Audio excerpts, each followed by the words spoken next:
자, 이번 슬라이드에서는 스케줄러에 대해서 설명을 드리겠습니다. 여러분들 스케줄러 이러면은 뭐 하는 거죠? 보통 뭐 시간 관리하고 순서 정하고 이런 게 스케줄링이죠.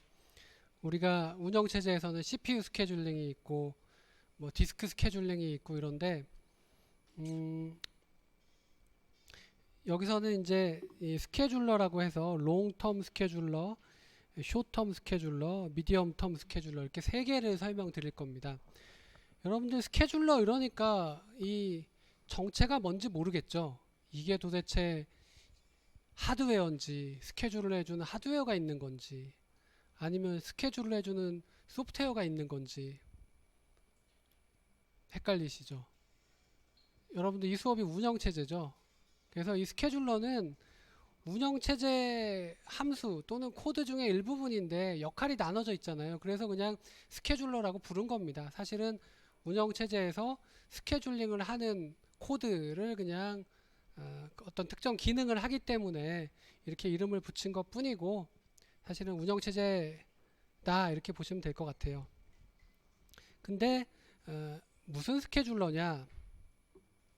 일단 위에 두 개만 봅시다. 장기 스케줄러, 단기 스케줄러 이렇게 두 가지로 나누어 놨죠. 단기 스케줄러는 CPU 스케줄러라고 보시면 됩니다. 그리고 장기 스케줄러는 뭐 메모리는 사실 스케줄링이 필요한 자원은 아니지만 어쨌든 메모리 스케줄러다 뭐 이렇게 보시면 될 것 같아요. 그래서 단기 스케줄러는 CPU를 누구한테 얼마나 줄지 그거를 결정하는 운영체제 코드죠. 그래서 CPU는 굉장히 빨리 이렇게 프로세스한테 넘어가기 때문에 단기 스케줄러는 대단히 자주 호출이 됩니다. 타이머 인터럽트 한번 걸릴 때마다 단기 스케줄러가 호출이 되죠. 그래서 충분히 빠른 밀리세컨드 단위로 단기 스케줄러가 수행이 되고요. 이건 뭐 지금까지 CPU 스케줄링 당연히 필요하니까 운영체제 안에 단기 스케줄러가 있죠. 근데 갑자기 지금까지 한 번도 언급한 적이 없는 장기 스케줄러라는 친구가 튀어나왔습니다. 여기 단기 스케줄러는 CPU를 주는 문제, 장기 스케줄러는 메모리를 주는 문제 이렇게 돼 있죠. 그래서 이제 메모리하고 관련이 된 건데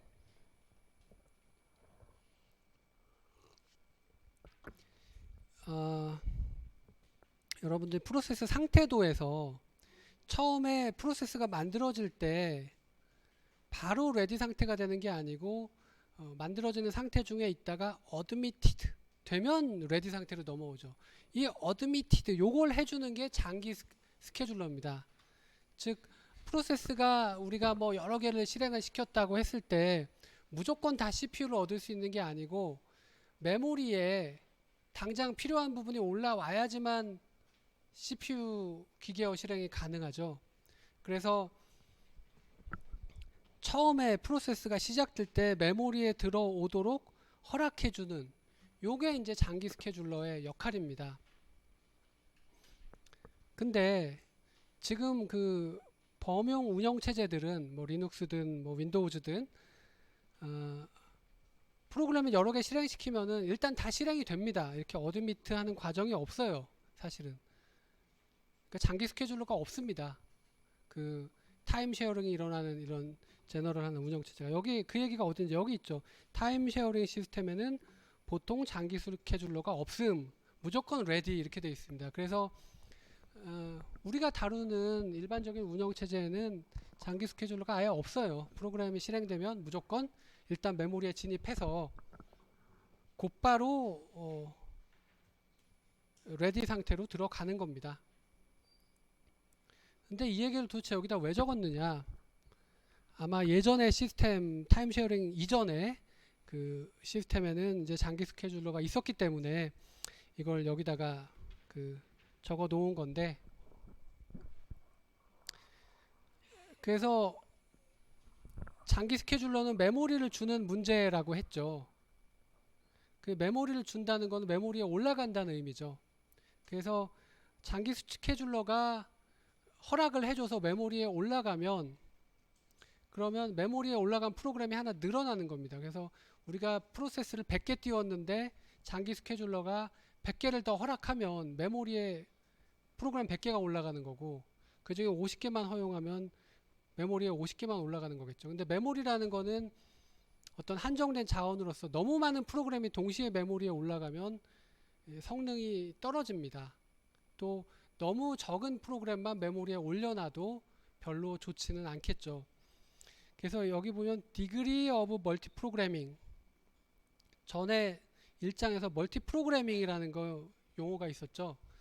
메모리에 여러 개가 올라가는 거를 이제 멀티프로그래밍이라고 부르는데 degree of multiprogramming이라는 거는 메모리에 올라간 프로그램이 몇 개냐 그걸 나타냅니다. 그래서 그거를 조절하는 역할을 장기 스케줄러가 한다. 메모리에 몇 개 올라가 있는지를 한참 설명은 해놓고 보통은 없다 이렇게 이야기를 했죠. 없는 대신에 그럼 메모리 관리를 어떻게 하느냐. 그러면 프로그램 1000개를 여러분들이 클릭해 놓으면 1000개가 다 메모리에 올라가면은 이 비효율적인 상황이 생기겠죠. 장기 스케줄러가 없으니까. 그래서 타임 쉐어링 시스템들이 장기 스케줄러를 안 두는 대신에 두는 게 뭐냐면 제일 아래에 있는 중기 스케줄러입니다. 중기 스케줄러는 이제 스와퍼라고도 부르는데요. 장기 스케줄러가 없기 때문에 일단 시작된 프로그램은 다 메모리에 들어옵니다. 그러면 메모리 경합이 너무 심해서 성능이 안 나오기 때문에 그런 상황에서는 일부 프로그램을 메모리에서 통째로 쫓아내는 게 효과적일 수가 있습니다. 그 역할을 하는 게 중기 스케줄러입니다. 메모리가 너무 부족할 때 특정 프로세스들을 통째로 메모리에서 쫓아내는 그런 역할을 하는 거죠. 그래서 장기 스케줄러는 프로세스에 메모리를 주는 문제 이렇게 되어 있는데 중기 스케줄러는 프로세스에서 메모리를 뺏는 문제 이렇게 되어 있죠. 일단 다 주고 메모리가 부족해서 전체 시스템 성능이 떨어지면 그때 프로세스 몇 개를 골라서 메모리에서 쫓아내자. 이게 이제 중기 스케줄러고요. 여전히 디그리 오브 멀티 프로그래밍을 제어하겠죠. 메모리에 동시에 올라가 있는 프로그램이 몇 개인지를 이제 중기 스케줄러가 제어하는 역할을 합니다. 그래서 지금까지 프로세스의 상태는 요 세 가지다 이렇게 말씀을 드렸죠.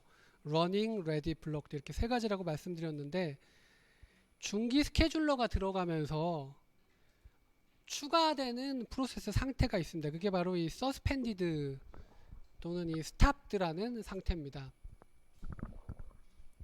이건 뭐냐면 프로세스가 중기 스케줄러 때문에 메모리에서 쫓겨난 상태를 우리가 suspended 또는 stopped 이렇게 부릅니다.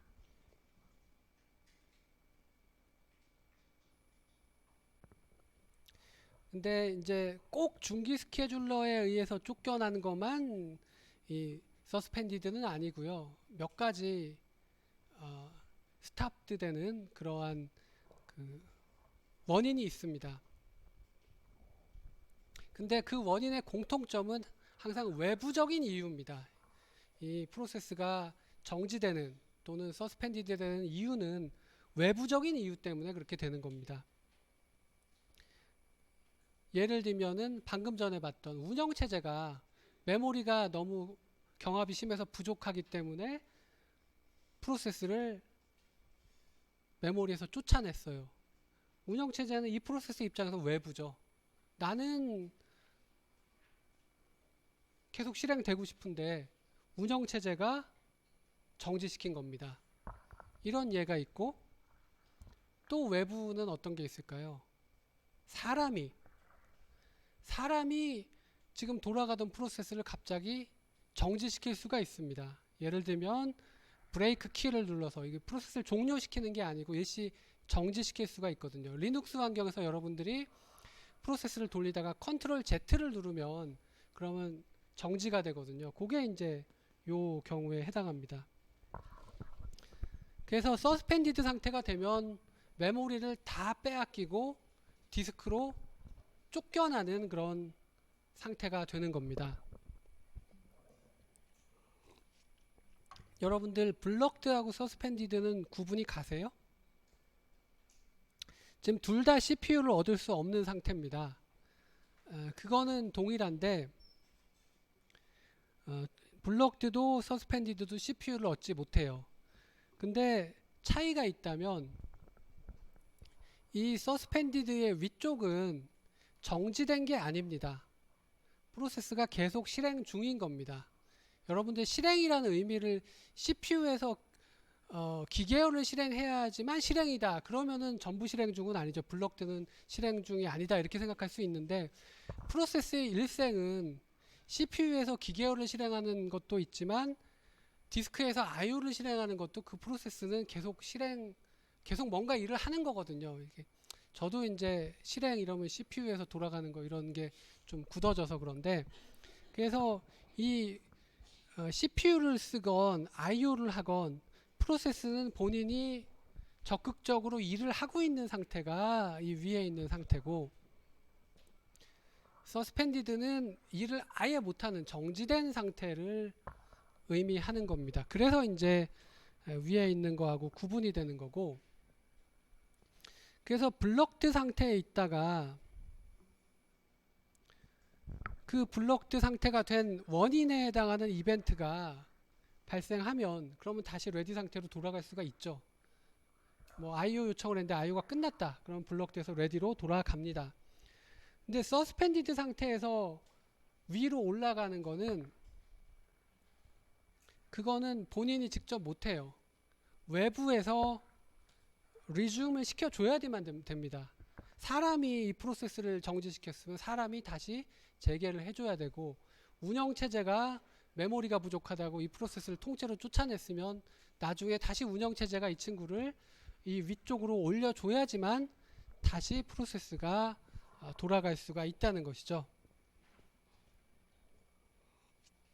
그래서 그 서스펜디드 상태가 추가됨으로 인해서 프로세스의 상태도는 이렇게 바뀝니다.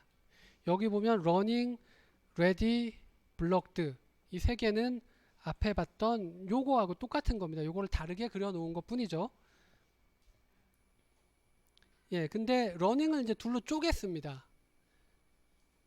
유저 모드의 running과 커널 모드의 running으로 쪼갰어요. 그게 이제 차이점이고 그 다음에 뭐 new하고 exit이 그려져 있고요.